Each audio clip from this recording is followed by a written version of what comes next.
datos. Son 140 millones de niños, de escolares en todo el mundo que se han visto excluidos del sistema educativo, de acuerdo a las diferentes realidades de sus países, y todo esto debido a la pandemia. ¿Cuál es el diagnóstico, pero también cuáles son las soluciones y sobre todo cuál va a ser el impacto en un futuro cercano? Se lo preguntamos a Daniel Contreras, especialista de educación de UNICEF. ¿Cómo está, señor Contreras? Muy buenos días. Muy buenos días, muchas gracias por la invitación, Mabel. A ver, nosotros estamos concentrados en nuestra realidad, pero hay probablemente países que la tengan más difícil que nosotros, y como que también hay países de los que llamamos el primer mundo, pero que también han tenido sus dificultades. En efecto, como tú señalas, la pandemia, la crisis por COVID ha afectado a todos los países y a todos los sistemas educativos, pero los ha afectado de manera desigual, básicamente por dos condiciones o dos características. Una de las características de base que esos sistemas tenían, y evidentemente los sistemas en los países más ricos tienen mejores condiciones de base, y dos, por lo que se ha hecho durante estos meses, durante este año y medio, con los sistemas educativos. Uno puede ver, por ejemplo, que en Europa, en la mayoría de los países de Europa, las escuelas han estado muy poco tiempo cerradas, siempre han sido lo último en cerrar y muy tempranamente lo primero en abrir, que es distinto de la situación que podemos ver en otras partes del mundo, como por ejemplo la que vemos en nuestro país, como la que vemos en Perú, donde hoy día están funcionando centros comerciales, cines, distintos espacios, prácticamente todos los espacios públicos, pero las escuelas están todavía en una fase de reapertura, como veía en la nota que compartían recién desde Chepén, en Bagua, veíamos que están en esa perspectiva. ¿Cuál es el impacto? Sí. En efecto, como tú señalas, han habido un número muy significativo. En algún momento del año pasado eran más de 168, actualmente del orden de 140 millones de estudiantes que están en países o en sistemas educativos que no están funcionando presencialmente. El impacto de la educación, de interrumpir la educación presencial es un impacto significativo y uno puede reconocerlo en tres grandes áreas.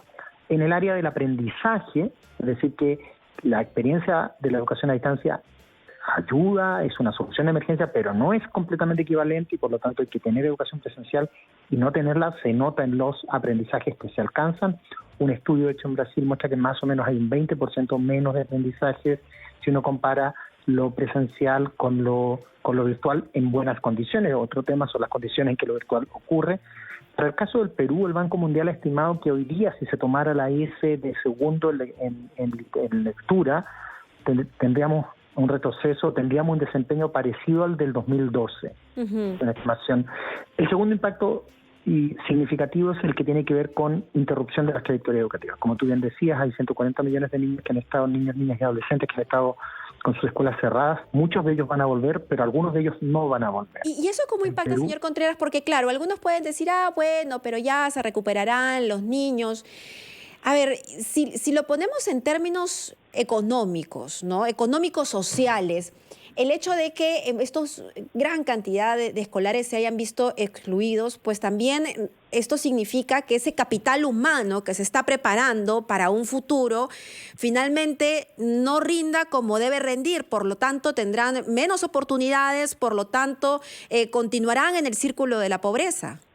Ahí esto que señalas es muy importante, Mabel, y lo es en dos sentidos. Lo es en términos de cada uno de ellos y ellos en términos personales, es decir, no terminar la secundaria te pone en una situación de exclusión y te genera menos capacidad para seguir estudiando, para insertarte mejor en el mercado del trabajo, pero también tiene un impacto en términos sociales, porque no es solo que algunos chicos o chicas no puedan concluir su educación secundaria, sino que el país en su conjunto pierde elementos clave para su desarrollo. Como tú sabes, el índice de competitividad global, por ejemplo, uno de los indicadores fuertes del índice es la completación en la educación básica. Y si eso cae, el país pierde también en esa perspectiva. Entonces, pero no solo lo económico, también mucho se ha dicho a propósito de la transición política que hemos estado viviendo, la necesidad de una ciudadanía más formada, mejor formada, más comprometida con los valores cívicos, y eso también es un rol clave de la escuela. Y el no estar en la escuela o el interrumpir los estudios también impacta en esa perspectiva. Entonces, evidentemente, el impacto de estos meses o de este año y medio de no presencialidad es un impacto importante, significativo. Cuán profundo y cuán extenso va a ser es algo que podemos cambiar, porque tiene mucho que ver con lo que vamos a hacer de aquí en adelante. Así es. Es decir, no es como un hecho que ya ocurrió. El cierre ya ocurrió. ¿Cuán persistente va a ser ese impacto? Es algo que podemos modificar.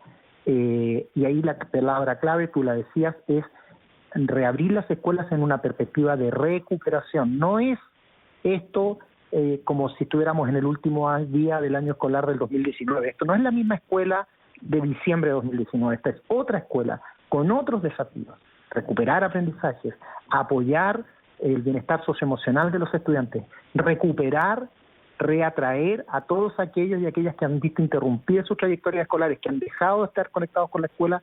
Hay que hacer un esfuerzo explícito por ir a buscarlos y reengancharlos con la escuela. Eso hace diferencia, eso puede hacer diferencia. Y otros países, en contextos relativamente similares a los nuestros, no digo Finlandia, no digo los países más desarrollados, pero países en esta región del mundo han estado ya reabriendo masivamente y haciendo efectivamente estrategias de recuperación de aprendizaje, apoyo socioemocional y búsqueda activa de las y los chicos, las y los estudiantes que pueden haber descontinuado sus trayectorias educativas. Ha planteado usted muy bien los ejes de trabajo, señor Contreras, y esperemos que el actual gobierno pueda responder a ellos, porque los niños, los adolescentes, los estudiantes tienen que estar en la prioridad, ¿no? Porque son decir que es el futuro de nuestra sociedad es más allá que un cliché, es totalmente cierto.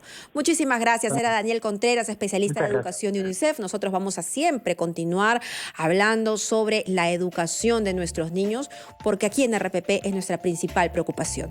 Vamos a escuchar los titulares y regresamos con más. Retos de la educación en tiempos de pandemia.